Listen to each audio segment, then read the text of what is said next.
கரூர் மாவட்ட நீதிமன்றத்தில் முன்ஜாமீன் மனு தள்ளுபடி செய்யப்பட்ட நிலையில் உயர்நீதிமன்ற மதுரை கிளையில் மனு தாக்கல் செய்திருக்கிறார். ரூபாய் 100 கோடி நில மோசடி வழக்கில் எம்.ஆர். விஜயபாஸ்கர், அவரது சகோதரர் எம்.ஆர். சேகர் உள்ளிட்ட 13 பேர் மீது வழக்கு இருக்கின்றது. எம்.ஆர். விஜயபாஸ்கர் முன்ஜாமீன் கோரி தாக்கல் செய்துள்ள மனு விரைவில் விசாரணைக்கு வர இருப்பதாக தெரிவிக்கப்பட்டிருக்கிறது.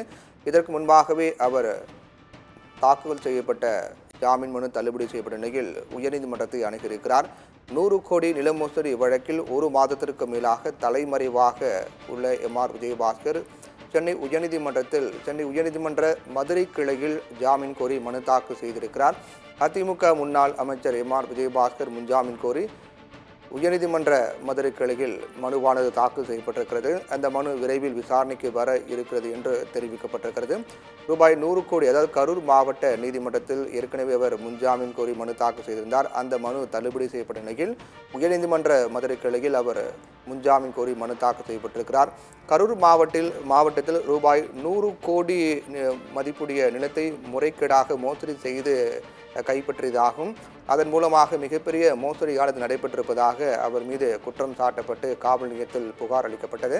அதை வழக்காக பதிவு செய்து கொண்ட போலீசார் இந்த வழக்கு தொடர்பாக அவர் மீது வழக்கு பதிவு செய்தார்கள்.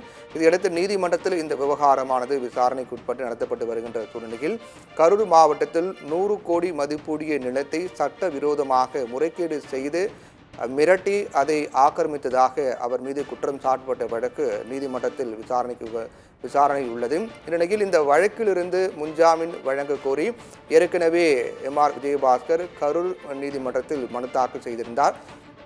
இந்நிலையில் அவர் 1 மாதத்திற்கு மேலாக தலைமறைவாக இருக்கக்கூடிய சூழ்நிலையில் அவர் தரப்பில் கரூர் மாவட்டத்தில் முன்ஜாமீன் கோரி மனு தாக்கல் செய்யப்பட்டது.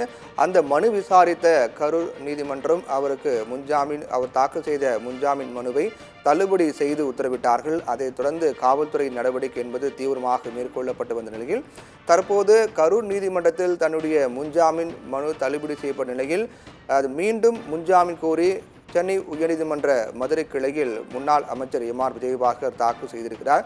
அதில் தனக்கு முன்ஜாமீன் வழங்க வேண்டும் என்றும் இந்த வழக்கிலிருந்து தனக்கு முன்ஜாமீன் வழங்க வேண்டும் என்று அந்த மனுவில் தெரிவிக்கப்பட்டு சென்னை உயர்நீதிமன்ற மதுரை கிளையில் முன்னாள் அமைச்சர் எம்.ஆர். விஜயபாஸ்கர் அந்த மனுவை தாக்கல் செய்திருக்கிறார். அவர் தாக்கல் செய்த அந்த முன்ஜாமீன் மனு மீதான விசாரணை விரைவில் வரும் என்று எதிர்பார்க்கப்படுகிறது. அப்போது அவருக்கு இந்த வழக்கில் அவருக்கு முன்ஜாமீன் வழங்கப்படுமா அல்லது கரூர் மாவட்ட நீதிமன்றத்தில் அவருடைய முன்ஜாமீன் மனு தள்ளுபடி செய்யப்பட்டது போலவே சென்னை உயர்நீதிமன்ற மதுரை கிளையிலும் அவருடைய முன்ஜாமீன் மனு தள்ளுபடி செய்யப்படுமா என்பது குறித்து நமக்கு தெரிய வரும்.